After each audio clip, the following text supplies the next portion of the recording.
Good morning, everybody. Welcome back to another episode of the Hockey Talk with TG podcast. I'm Ty Glenn. Hopefully you guys are having a great Wednesday.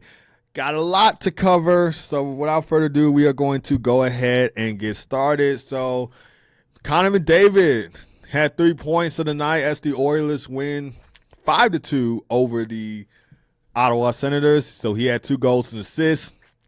His line mate, Leon Draisaitl, also had a 3-point night, and so did Evan Bouchard. So both of them had a goal and 2 assists. And can we just talk about that goal from Evan Bouchard last night? I mean, unreal. You will not see this from a guy like Evan Bouchard. And on the podcast, if you guys did not hear me say this before, I'll say it again. I describe Evan Bouchard as an offensive defenseman. I mean, he's a great defenseman to watch in general, probably one of my top favorite defensemen to watch. I describe him as an offensive defenseman as well, but I did not expect for him to pull out a goal like that like he did yesterday. Not something that we see from Evan Bouchard, but obviously the goal was unreal. And you guys, if you like to, if you're watching this on YouTube, you can elaborate more on the comments down below. But unreal goal nonetheless. And so the Oilers, they ended 3-game road trip 1-1-1. Of course, they were playing a back-to-back set because Monday they played the Canadiens and they had a shutout loss to Montreal. They were back in action in Ottawa, and they won 5-2. They started their 3-game road trip in Toronto Saturday against the Maple Leafs. That was a 4-3 overtime loss. And, of course, Darnell Nurse got injured in that game as well. So the Oilers, not a bad road trip. They do return home to take on the New York Rangers, I believe. Minnesota Wild. They return home to face the Minnesota Wild Thursday at 8 o'clock p.m. Central Time.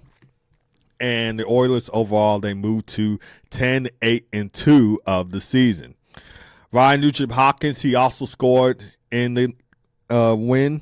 Vasily Pokanen had 2 assists, while Stuart Skinner made 27 saves for the Oilers. For the Senators, Tim Stützle and Josh Norris scored for Ottawa. P.S. I added Josh Norris on my fantasy hockey team, so gave me some points right there, but still lost for the Sens. And Linus Ullmark made 26 saves. And the Senators hasn't been looking so good. They have now lost 3 straight games, 0-2-1 during the span, 8-9-1 of the season. However, they continue their 4-game homestand against the VGK Vegas Golden Knights Thursday at 6 o'clock p.m. Central Time. Of course, second meeting between the Sens and the Golden Knights. The Golden Knights have beaten before in Las Vegas, and they look to complete the season sweeps tomorrow night in Ottawa. The Oilers, like I mentioned, they return home to face the Minnesota Wild Thursday at 8 o'clock p.m. Central Time. Staying north of the border now, so Mark Scheifele, he notches a hat trick in the Jets 6-3 win over the Florida Panthers. So, of course, these two teams did not play too much long ago. That kind of didn't make no sense, but you guys know what I mean. The Jets were coming off of a 5-0 shutout loss to the defending Cup champs last Saturday. So 3 days apart that these two teams have played, so it hasn't been that long. Potential preview of the Stanley Cup final, I might add, because these are two great teams. Of course, the Jets started off the season blazing and red hot, and of course the Florida Panthers, the defending Cup champs, looking to go back-to-back. So this might be a preview of the 2025 Stanley Cup final. But with that win for Winnipeg, they moved to 16-3-0 of the season. And Mark Scheifele, that is his 9th career hat trick, first of the season. Morgan Barron, he had 2 shorthanded goals in that 6-3 win over the defending Cup champs. And Kyle Connor, we mentioned how he's been great of late for the Winnipeg Jets. He notched a goal and an assist in the game. And Connor Hellebuck makes 20 saves in the game as well. So we could see Connor Hellebuck on Team USA for the 2025 NHL Four Nations Face-Off event, but we'll just have to see when that time comes. They do announce the rosters on December the 4th, so that will be in another 2 weeks. 2 weeks till they announce the rosters for the 2025 NHL Four Nations Face-Off event, so we'll see if Connor Hellebuck is on the roster. And speaking of American hockey players, Matthew Tkachuk, he had a goal and assist in that game for the Florida Panthers, so we could see him on the USA roster for the 2025 NHL Four Nations Face-Off event. Ever since coming over to Florida, he's been an unreal player to watch. I think he had a 100-point season in his first season with the Florida Panthers or his second season. I'm not sure, but I believe it was in his first season. And that trade, that bombastic, unreal trade, shocking trade for Matthew Tkachuk to Florida for Jonathan Huberdeau. He has just been a great player to watch, and I'm pretty sure the fans in Florida love Matthew Tkachuk. Sam Reinhart also scored in this game to extend his point streak to 11 games of the season, 17 points during the span, so during his 11-game point streak. 9 goals, 8 assists for 17 points during his 11-game point streak right there for Sam Reinhart. Sergei Bobrovsky, he made 21 saves for the Florida Panthers, and the Panthers not looking so good for the Cup chance. They have lost 3 of their last 4 games. They're 12-6-1 this season. Not a bad record, nonetheless, because, of course, it's Florida, so you have nothing to worry about if you're a Panthers fan. They do head to the Windy City Thursday to take on the Chicago Blackhawks at 7:30 p.m. Central Time. That should be an easy win right there for the Panthers, considering how the Blackhawks are doing so far. And that game will be on Hulu and ESPN+. The Jets, on the other hand, they start a 6-game road trip in Pittsburgh against the Penguins Friday at 6 o'clock p.m. Central Time. Of course, the Penguins are coming off of a 3-2 overtime loss to the Tampa Bay Lightning, which we will get into that game next. So Braden Point, he had 2 goals in that game to get the Lightning a 3-2 overtime win. Of course, one of his goals was the OT GWG. Of course, he missed the last 4 games for the Tampa Bay Lightning due to a lower body injury, and he has a big game in his return, and he scored the overtime game-winning goal with 1 minute and 2 seconds remaining in overtime, and the Lightning moved to 10-6-1 of the season, and the Lightning have been red hot of late. They have won 3 games in a row right now, and Andre Vasilevsky in this win, he made 17 saves right there, so that's win number 303, I believe, for Andre Vasilevsky. I'm not sure. Went 303, 304. But anyway, got the win right there. For the Penguins, Jesse Puljujarvi and Rickard Rakell scored for Pittsburgh, while Tristan Jarry made 32 saves in the Penguins. They lost 4 of their last 5 games, 6 of their last 8 games, and they moved to 7-10-4 the season. Mike Sullivan said after this loss that they had to compete harder. They need more guys to stay competitive and pay more attention to detail, and we need to play more defense. And that quote, well, actually, I just summarized what he said, but that basically tells the story for Pittsburgh. I mean, it's been rough. We could possibly see the ending of the trio, Sidney Crosby, Getty Malkin, and Crystal Tang. I know Penguins fans are not going to like anybody saying that, but I know Sidney Crosby, I think he signed like 1-2-year contract deal. I'm not 100% sure to stay with Pittsburgh. We don't know what lies ahead for Getty Malkin, Crystal Tang. So might see the end of this trio. It's just been tough for Pittsburgh overall, and hopefully they get it together Friday when they take on the Winnipeg Jets, because what Mike Sullivan said in their post-game interview basically tells the story. I don't think I need to say anything else on that. That basically tells the story of how the Pittsburgh Penguins are playing. So it's just been rough overall for Pittsburgh, but they'll be in action Friday against the Winnipeg Jets, and the Tampa Bay Lightning are going to head to Columbus to take on the Blue Jackets Thursday at 6 o'clock p.m. Central Time. Moving on to the Ducks and the Blackhawks. So Leo Carlsson, he scores the game-winning goal in the third period as the Ducks rally to a comeback win. 3-2 comeback win over the Chicago Blackhawks. Of course, Leo Carlsson scored the game-winning goal with 10 minutes and 22 seconds left in that third period, and the Ducks moved to 8-2 of the season. Alex Killorn, of course, was a big factor in that third period for the Ducks. He had a goal and assist in that period. Trevor Zegras stood out in that game as well, notching 2 assists, while John Gibson made 18 saves. Got to remember the Ducks were playing a back-to-back set. Of course, Monday they played against the Dallas Stars, and they surprisingly got a 4-2 win over the Stars. I said surprisingly because the Stars, they are a great team to watch. They have a lot of offensive firepower on their team. I don't see how they lost to a team like the Ducks. I mean, that still kind of confuses me because I feel like if you're playing somebody like the Ducks, you should have got a win over Anaheim, considering your team has all the depth, both on offense and defense and goaltending in general. That should have been an easy win for the Dallas Stars, but they lost to Anaheim. For the Blackhawks, no surprise that the Ducks won over them, even though the Blackhawks took the first meeting of their season. Ducks take the second meeting.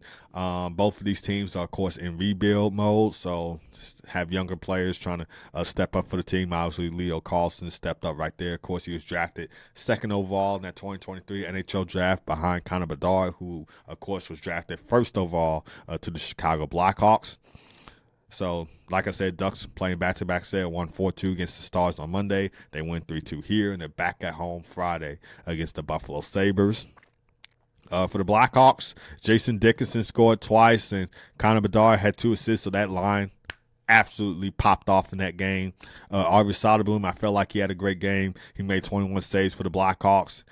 But the Blackhawks offense and defense has just been terrible to watch despite that Bedard and Dickinson line going off right there. The Blackhawks, they have lost 3 straight games in a row. They lost 5 of their past 6.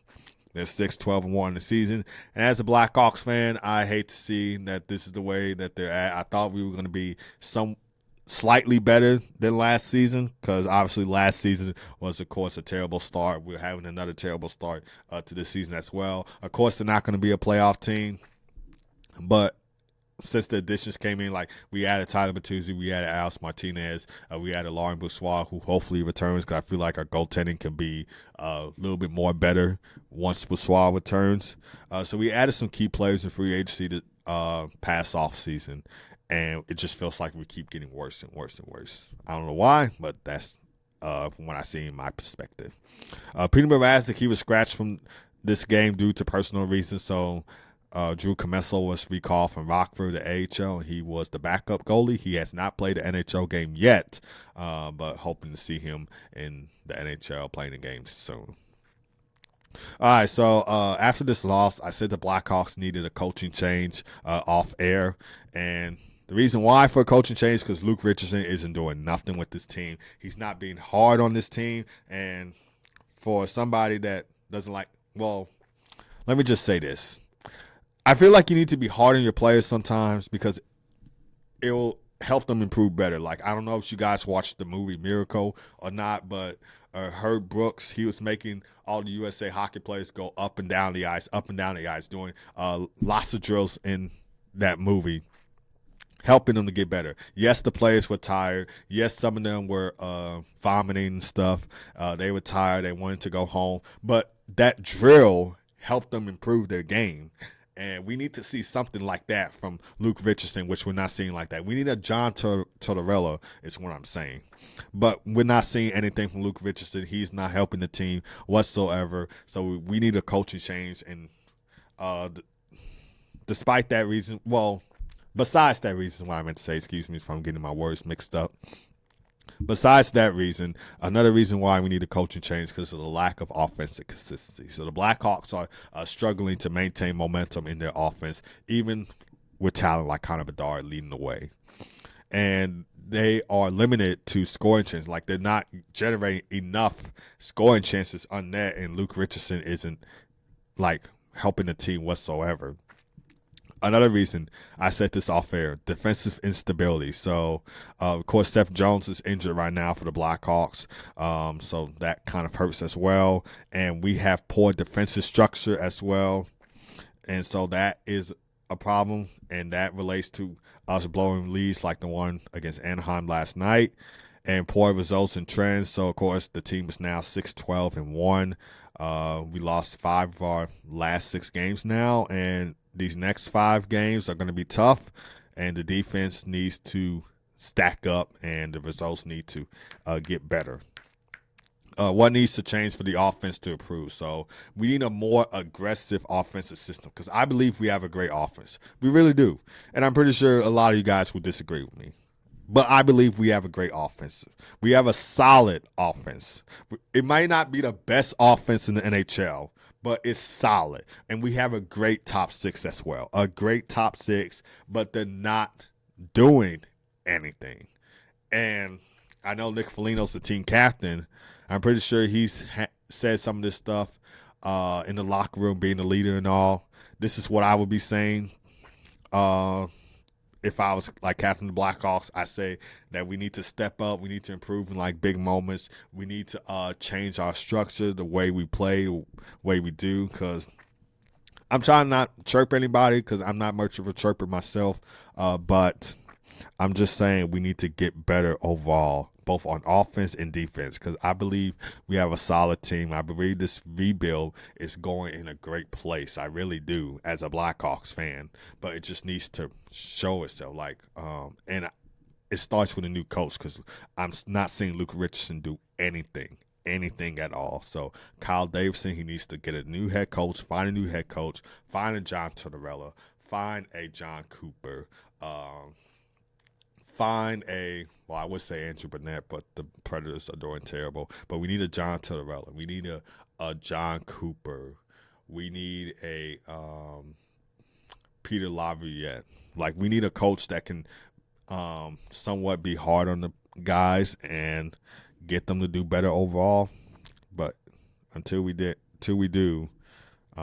just gonna have to stick with Luke Richardson, and hopefully he beats hard on his players and has them improve whatsoever. Because taking a look at these next 5 games, we got the Panthers Thursday.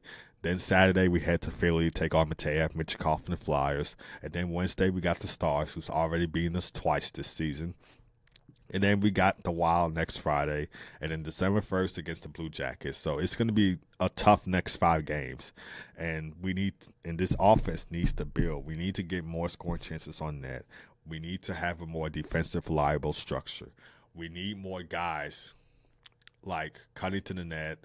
We need more guys making good plays whatsoever. And, yeah, that basically just sums it up right there. So, like I said, Blackhawks play the Panthers Thursday at 7:30 p.m. Central Time. That game will be on Hulu and ESPN+. The Ducks return home to face the Sabres Friday at 9 o'clock p.m. Central Time. And while we're on the topic for coaching change, we just saw one yesterday. So Jim Montgomery was fired as head coach of the Boston Bruins Tuesday. So Joe Sacco was named interim head coach. Of course, the Bruins have lost 3 straight games. 4 of their last 5. They're now 8-9-3 of the season. They're back in action Thursday, I believe, against Utah Hockey Club at home.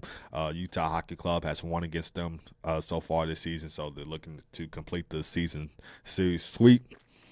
And I believe this coaching change had to do with team performance issues. So, of course, we saw Jim Montgomery, when he was coaching, yelling at Brad Marchand, getting on him a lot.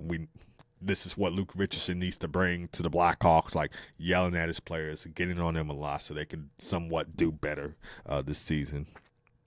But, yeah, team performance issues is a problem. So the Bruins have struggled offensively and defensively this season, ranking 31st in goals per game and at the bottom in power play conversion as well. They also rank low in penalty kills and goals against. Management perspective, General Manager Don Sweeney, he emphasizes the need for consistent effort and adjustments. So, like I'm saying, for the Blackhawks, consistent effort and adjustments. He's saying that to so the team can perform well and, of course, meet the standards. And what Joe Sacco brings to the team, so, of course, he played college hockey at Boston University. Not sure if he played in the NHL or not. He probably did. But it's time for the Bruins to change, because we're not used to seeing them play like this. We're used to them being a top team in the Eastern Conference, but so far not living up to its potential. And what do we need to see from the Boston Bruins? So, secondary scoring. We have seen a lack of secondary scoring from the Boston Bruins. Players like Pavel Zacha, they need to step up and lead the charge for that secondary scoring. The Bruins can't just rely on their top players like David Pastrnak and Brad Marchand. They need some secondary scoring in as well. Defensive structure, I believe Hampus Lindholm is still out with an injury. So Charlie McAvoy is currently leading the way for the defensive structure, but they struggled in the defensive structure with turnovers and coverage issues contributing to recent losses. And we need to see more from the special teams. So both the power play and the penalty kill need to improve for them to stay competitive in the Atlantic Division.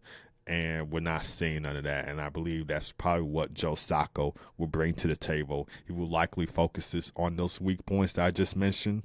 Because you take a look at the next 5 games, and as I'm pulling out my phone on air, looking at the next 4 games for the Boston Bruins. So I mentioned they played the Utah Hockey Club Thursday at 6 o'clock p.m. Central Time. Then they're in Detroit to take on the Red Wings, so original 6 right there.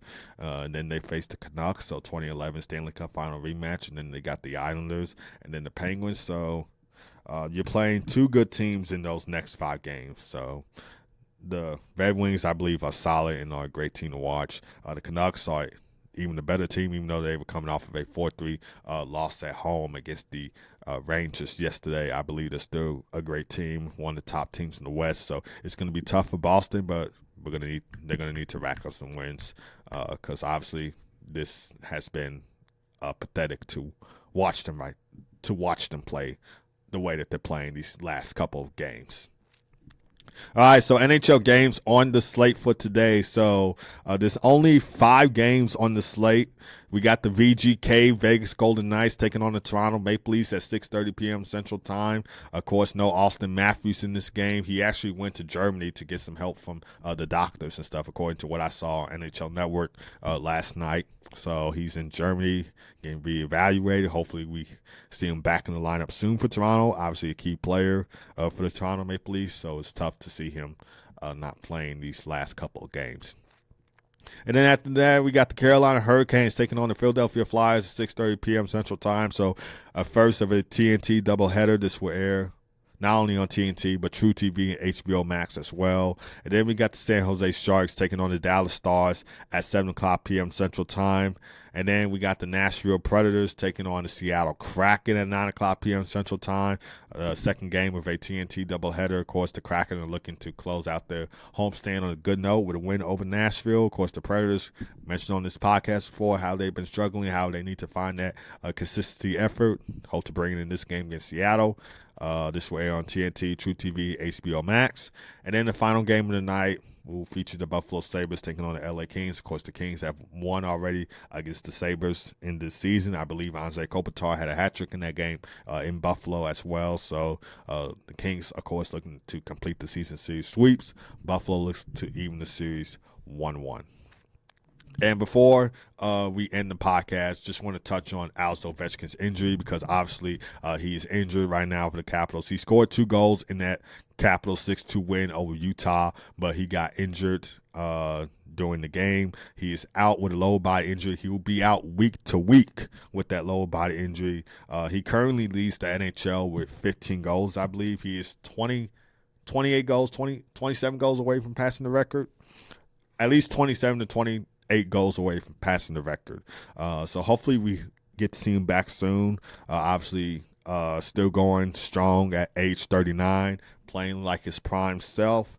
And I said before the season has started, as long as Alex Ovechkin stays healthy, doesn't get injured the majority of the time, I believe he will break the record. He just got injured last night in Utah. I mean, not last night, Monday in that game against Utah.